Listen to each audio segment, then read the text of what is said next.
There is something quietly confusing about feeling tired all the time, even when you haven't done anything hard today. You wake up already drained. You sit down to rest, but your mind keeps running. And somewhere inside a voice whispers that you're just lazy, unmotivated, falling behind. Have you ever noticed how exhaustion can feel like a personal failure? You look around and see other people moving forward, posting progress, hustling, living, and you wonder why simple things feel heavy for you, why starting feels impossible, why resting doesn't actually restore you.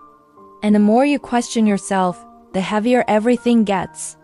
But here's the thing, and this matters. What you're experiencing isn't laziness, it's emotional exhaustion. And those two feel similar on the surface, but they come from very different places. Laziness is about avoidance. Emotional exhaustion is about depletion. One is a choice. The other is a nervous system that has been carrying too much for too long. When your mind has spent years staying alert, adapting, managing emotions, yours, and other people's, it doesn't just turn off when life slows down. It stays on, scanning, preparing, anticipating, even when there's no immediate threat. So when you finally stop moving, your body doesn't relax. It collapses. You might notice this in how hard it feels to begin tasks you actually care about. Or how guilty you feel when you're not productive. Or how rest feels uncomfortable, almost unsafe. Like you should be doing something, like stopping means falling behind.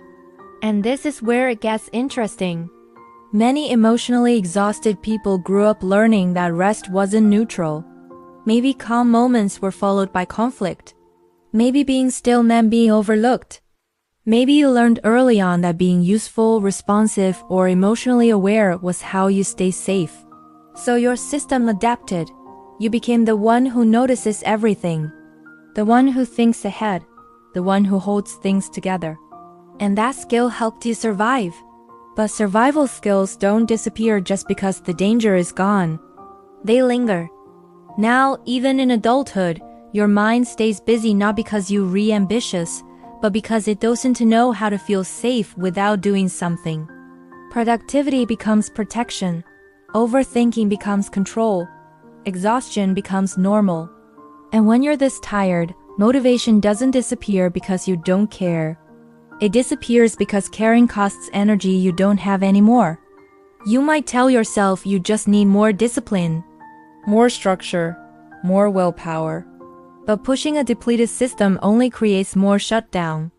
That's why forcing yourself rarely works, and why you end up feeling worse afterward.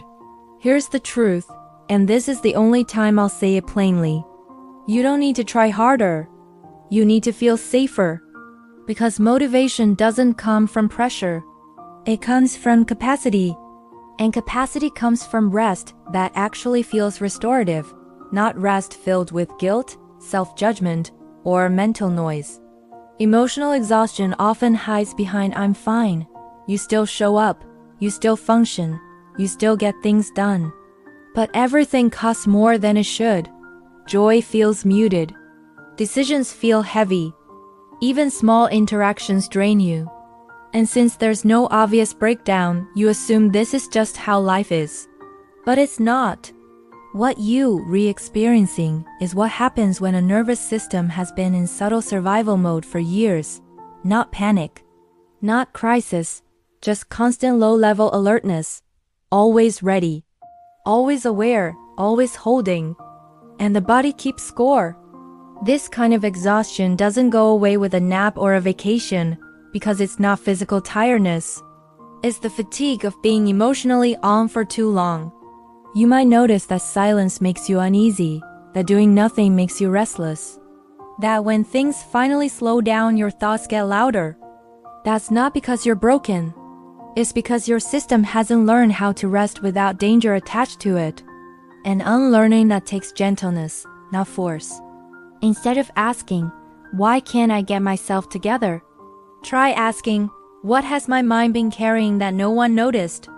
That question changes everything. Because suddenly your exhaustion makes sense. Your lack of motivation becomes information, not evidence of failure. and your need to pause becomes valid. You don't heal emotional exhaustion by becoming more efficient. You heal it by creating safety around not performing. That might look like doing less, without explaining yourself. Embracing those slow productivity days without freaking out. It's totally okay to take your time and not stress about it. At first, this will feel wrong, uncomfortable, like you're doing something you're not allowed to do. That's okay. That discomfort is old conditioning loosening its grip. You are not behind. You are not weak. And you are not failing at life. You're tired in a way that deserves compassion, not criticism. And slowly, as your system learns that rest doesn't equal danger, something shifts. Motivation returns, not as pressure, but as curiosity. Energy comes back, not all at once, but in small, honest waves. And for the first time in a long while, doing things doesn't feel like dragging yourself through mud. Because you were never lazy. You were just emotionally exhausted. And now, you're allowed to recover,